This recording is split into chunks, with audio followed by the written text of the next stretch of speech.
Cyber attackers double down on bypassing MFA.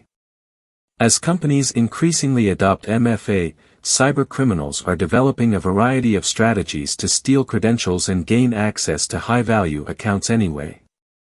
As companies increasingly require stronger versions of security for their employees and customers, attackers are getting better at bypassing multi-factor authentication, MFA, resulting in a steady stream of compromises, such as this week's announcement of a data leak at cybersecurity firm LastPass and the announced breach at social media service Reddit earlier in February.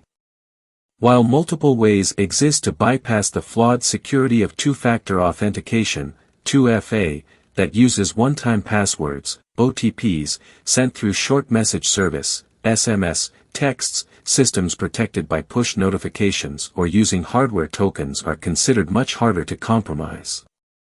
Yet attackers have landed on a trio of techniques to get around the additional security: MFA flooding, proxy attacks, and session hijacking, focused on the user, the network, and the browser, respectively.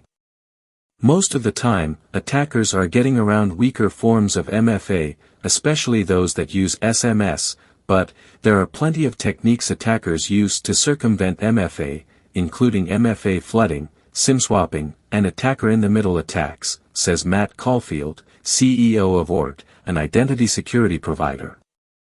Chart showing increase in MFA bypass attacks in 2022. MFA bypass attacks increased in 2020, green, compared with previous years. Source: Okta. MFA flooding and fatigue. The first target for attackers is often the human behind the keyboard. Overall, 82% of breaches involve the human element, and more than 80% of web application breaches are attributed to the use of stolen credentials, according to Verizon's 2022 Data Breach Investigations Report, DBR. MFA flooding, where an attacker will repeatedly attempt to log in using stolen credentials to create a deluge of push notifications, aims at taking advantage of users' fatigue for security warnings.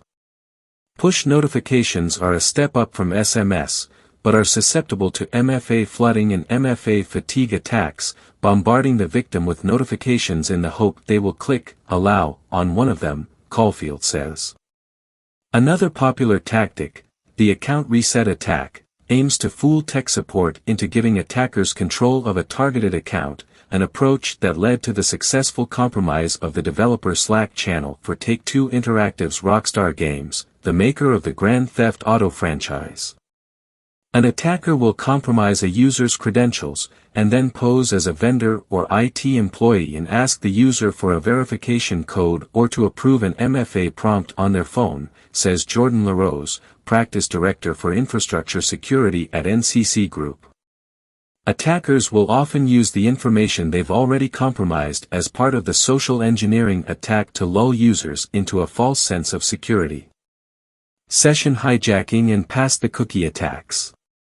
After a worker logs into an online account or cloud service, a session cookie containing the user's authentication credentials is typically set and remains active until the user ends the session by logging out. A common post-compromise tactic is for the attacker to harvest every cookie in the browser cache for potential use as a session hijack or pass-the-cookie attack. Malware such as Emotet has this functionality as a regular feature. Other variants of this attack use cross-site scripting or malicious browser extensions to take control of a user's session after they pass the MFA barrier, says NCC Group's LaRose. The ultimate goal of this technique is to attack the user's session indirectly, and therefore not interact with the stronger security controls in the login flow, he says. Proxy attacks and 8M. Finally, attackers can try to compromise infrastructure between the user's device and a cloud service or online site. Using a compromised or malicious server to intercept requests from the user and destination server, a proxy attack, or adversary-in-the-middle, 8M, attack, allows cyber attackers to harvest the authentication mechanism in real time. This allows the attackers to bypass most available methods of MFA, since the user is providing the site, and the hacker, with both the username and password and additional authentication, Drew Trumbull, incident response team lead with the Information Security Office at the University of North Carolina, said in a review of the technique.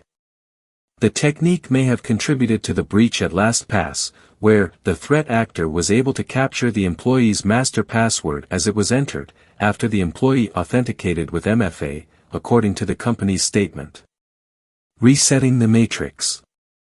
To defend against the latest attacks, companies should deploy phishing-resistant MFA, which consists of something you own, such as a hardware key, and something you are, such as a biometric.